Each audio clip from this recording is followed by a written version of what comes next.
Welcome to Handi Gourmet Kitchen.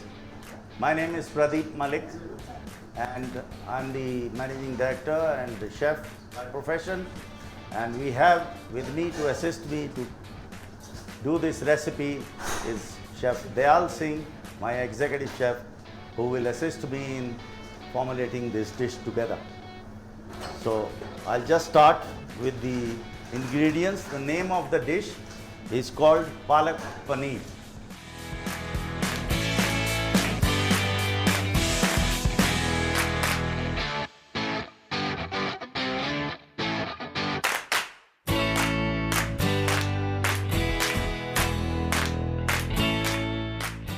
Palak means spinach and paneer means cottage cheese. So we have the cottage cheese which has been cut into cubes.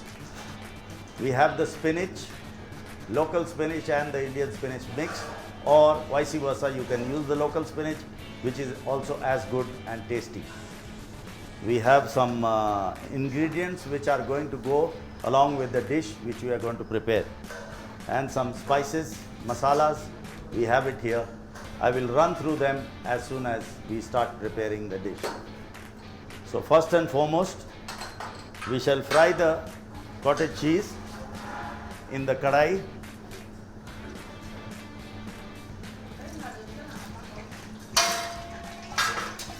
In low heat. Chef,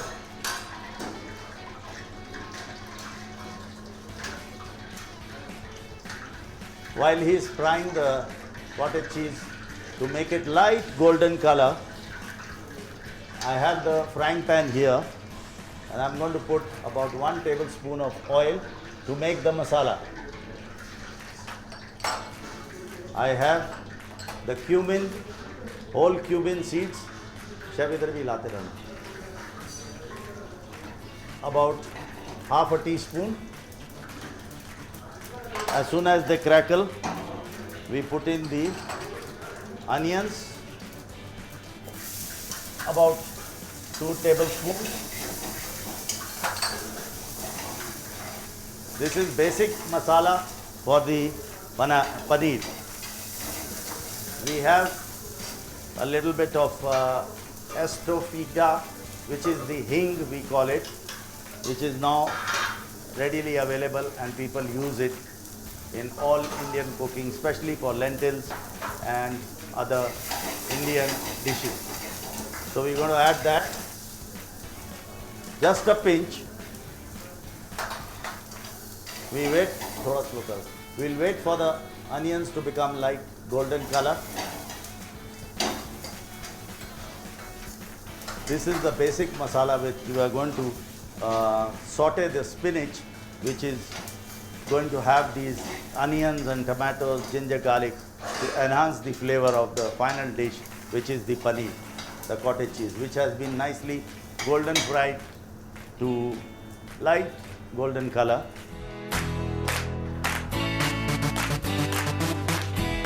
We'll add a little bit of half teaspoon of chilies. It again depends on how much you want to use. If you don't like it spicy, you can avoid it. But if you like a little bit of Indian kick to it, I think a little green chili is, is a must in Indian cooking. So the onions are being stir fried.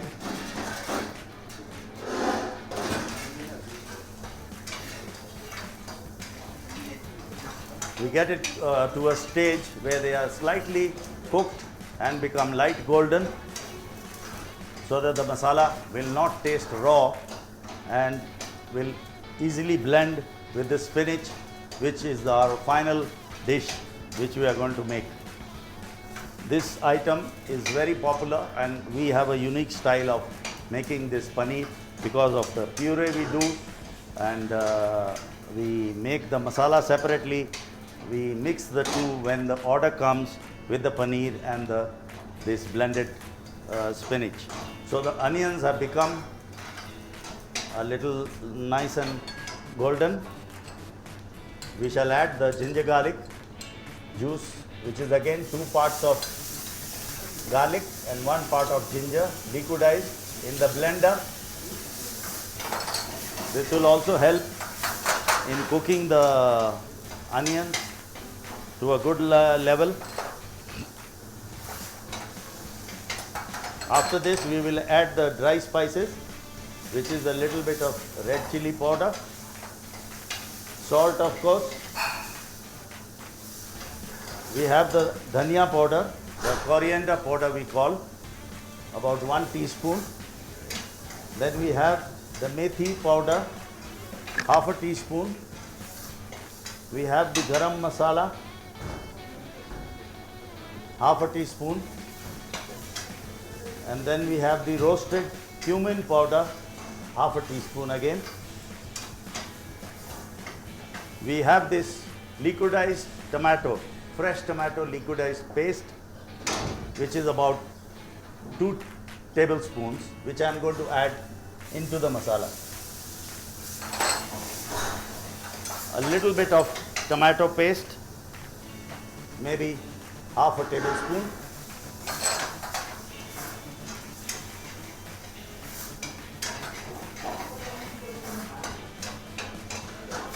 At this juncture, you can add a little bit of butter to blend the masala well. So about half a tablespoon of butter. Salted butter is okay.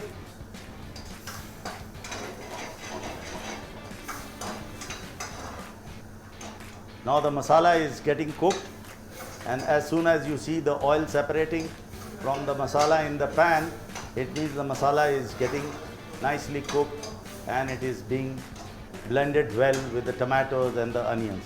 We add the spinach, or we add the paneer first, sorry. The fried paneer which we had cut into cubes, we will add that, mix it with the masala, the onion, tomato, blended spices, masala which we have made. Do it for about 2 minutes or 2.5 minutes. It can be on low flame. That being a commercial kitchen, we have high pressure burners, so we have to control that. Now we will add the spinach.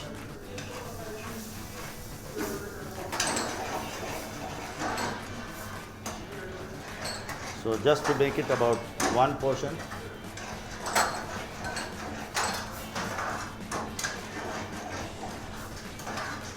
You can check the salt at this moment and let it stir fry or think for about 2 to 3 minutes, so that the paneer and the spinach get nicely cooked and get blended well in the dish.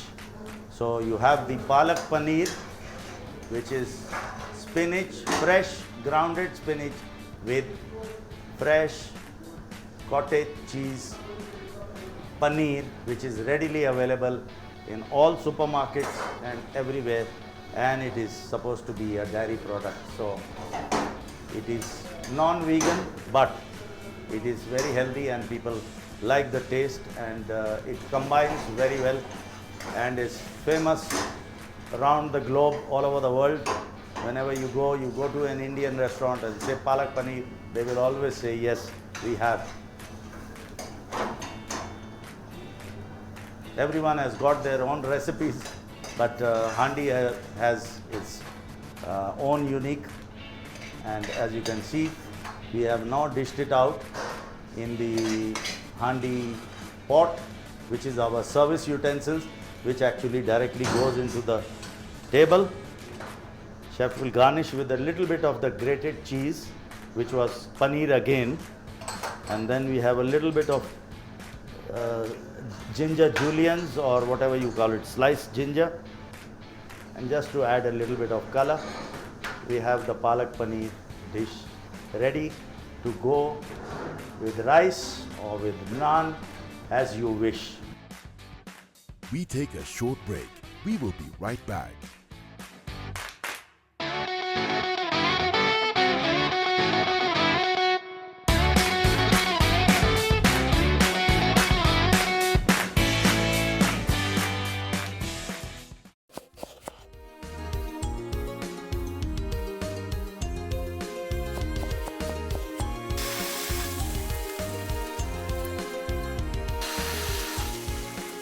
Welcome to Handi Restaurant. My name is Pradeep Malik. I'm the managing director and chef for Handi Restaurant. This is our Tupike program, which we are making a new recipe, and assisting me with today would be my executive chef, Chef Dayal Singh, who will be assisting me in concocting this dish for you. And please follow the recipe.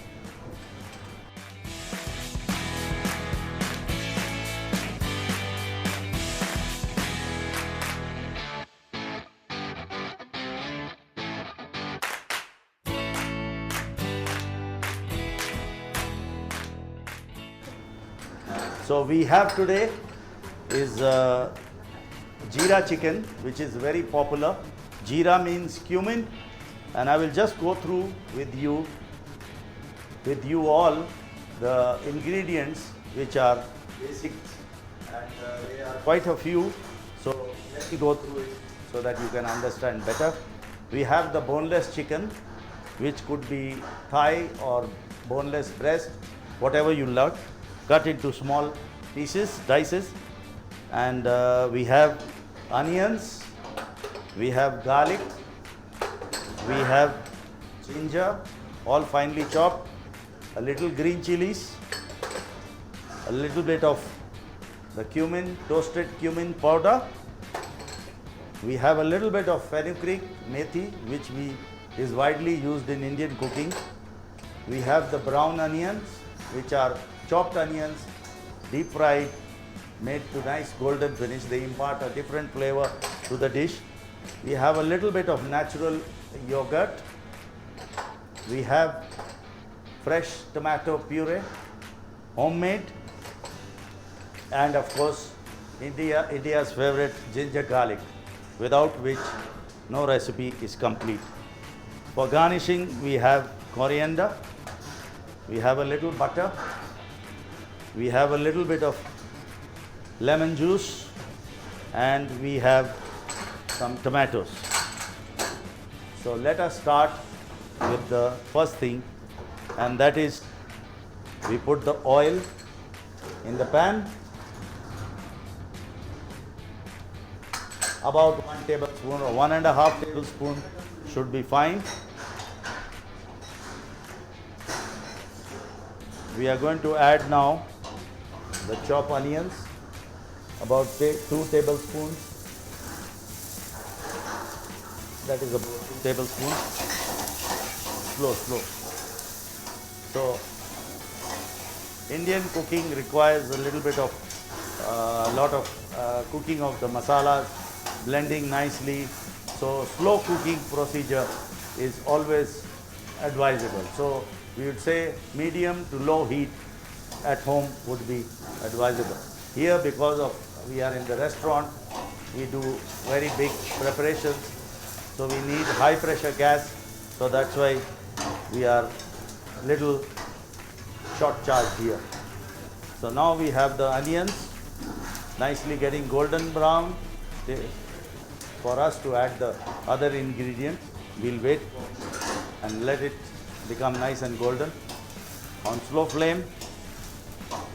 Now we are following the exact recipe, so we are starting from the begin to the end without adding anything else. All is in front of the camera, and we follow the procedure. This dish does not take more than 10 to 12 minutes to prepare, provided your masala is nicely blended and spiced and the heat is slightly moderate to low. Moderate to low is ideal. So now we'll add a little bit of a little green chilies. So we have a little bit of ginger, about half tablespoon of garlic, green chili I have added, little methi, the fresh methi we had chopped.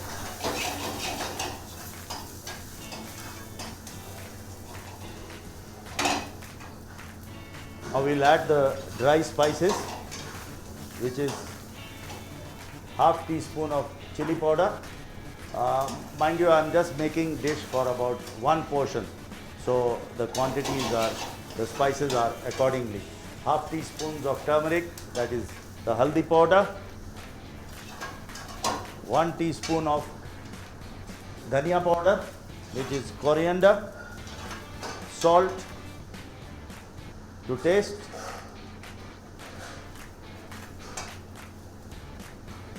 We have the roasted cumin, which I showed you earlier, about 2 or about 3 teaspoons full, because this is Jeera chicken and Jeera means cumin, so cumin quantity has been increased or doubled here. Now we will add the ginger garlic to blend the masala and cook the masala.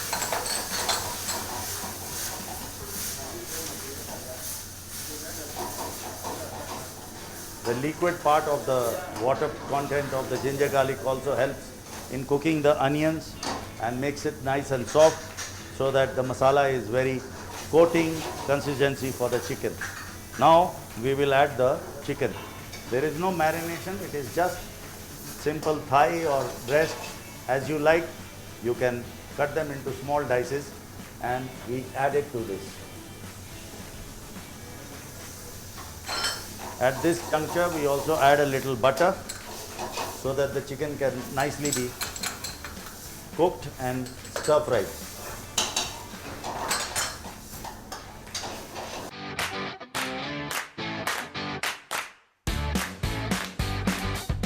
We just increase the flame a little bit when you are added the chicken, because we want to seal the meat.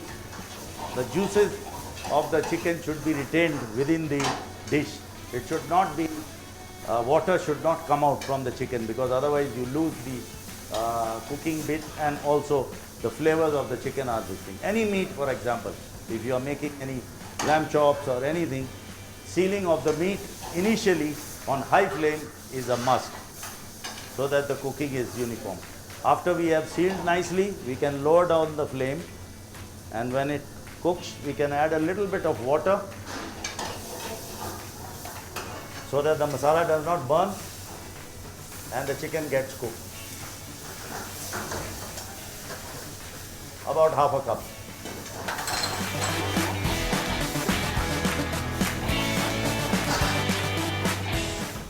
So we let it boil and at least cook for about 6 to 8 minutes. So the chicken is getting cooked, as you can see, in the spices, in the onions. We have not added tomatoes at the moment, because tomatoes does retard the cooking process while the chicken is for meat. So we added at the last moment, and here is the lid. So we are going to cover it with the lid and let it steam so it becomes nice and blended, the masala. So while the chicken is being cooked, what we generally serve with this is its choice, up to you. You can have it with the naan in the restaurant, but at home maybe you will not be having naan. You want to make, you can have it with rice, which is equally good, or chapati, chapo, or even ugali. So spice levels are indicated by the chilies you add, and you like it spicy, you can add more chilies. You don't like it, you can avoid it. But the Indian spices do have a little bit of hotness to it, because it's a mixture of so many ingredients, 7 ingredients. We talk about cloves, cinnamon, cardamom, big cardamom, bay leaves, and then you have the cumin, you have the dhania. So all these spices combined together, and when grounded, gives you the garam masala. So now the chicken has nicely blended and mixed. I'm going to add the liquidized tomato paste. It will also cook and make a nice color. You can also add a little bit of the tomato paste to give it more reddish appearance. Cumin we have added already, but we can add a little bit more, half teaspoon to finish the flavor. And then we have the coriander, the fresh chopped, and which will finish the dish very nicely. So we add the dhania, we test the salt, Chef will check the salt.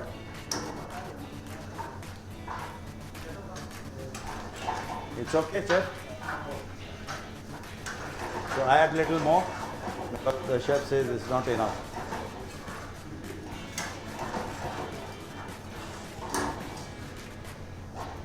So your Jeera chicken is ready for enjoying with either naan, ugali or rice. We are going to serve with rice. Because there is cumin inside already.